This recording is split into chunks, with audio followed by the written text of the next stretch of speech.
मां आहियां किशोर स्वर्ण इसरानी।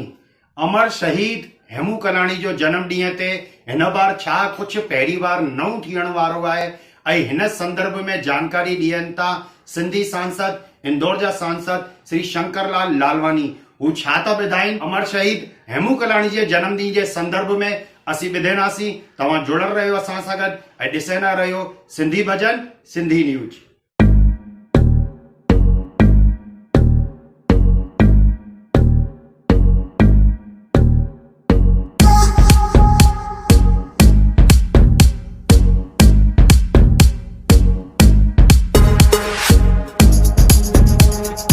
सिंधी भजन सिंधी न्यूज़ ते तव्हांजो स्वागत आहे। पेश आहिनि सिंधी समाज सां जुड़ल ख़ासि ख़बरूं।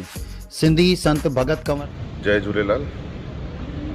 23 मार्च हेमू कालानी जो जन्म ॾींहुं हिन दफ़े विशेष इन करे आहे त हेमू कालानी जो हे जन्म शताब्दी वर्ष आहे ऐं सॼे साल कार्यक्रम असांजा सॼे मुल्क में हलंदा ऐं शुरूआती जेको कार्यक्रम आहे दिल्ली में जनपत में डॉक्टर अंबेडकर इंटरनेशनल हॉल रखियो वियो आहे। तव्हांखे निमाणी वेनिती आहे कि 23 तारीख़ 4 वॻे अची करे हिन कार्यक्रम खे सफल बनाईंदा। जय झूलेलाल।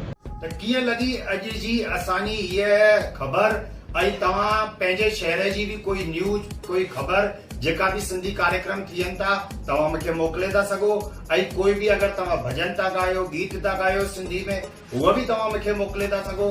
मुंहिंजे सिंधी चैनल ते तव्हांजी हर सिंधी ॻाल्हि तुरंत स्वीकार आहे ऐं हुनखे मां प्रदर्शित कंदुसि ऐं पूरे देश ऐं दुनिया में रहण वारा जेतिरा बि सिंधी परिवार आहिनि जेको हिनखे ॾिसनि पिया हिनखे शेयर करणु लाइक करणु कमेंट करणु ऐं अगरि असांजे चैनल सां गॾु तव्हां नया जुड़ल आहियो त सब्सक्राइब ज़रूर करनि ताकि कोई बि अहिड़ी वीडियो तव्हांखे लगातार मिलंदी रहे। त ठहियल हुजो असां सां गॾु जुड़ल रहिजो असां सां गॾु ॾिसंदा रहियो सिंधी भजन सिंधी न्यूज़। किशोर स्वर्ण इसरानी सां गॾु।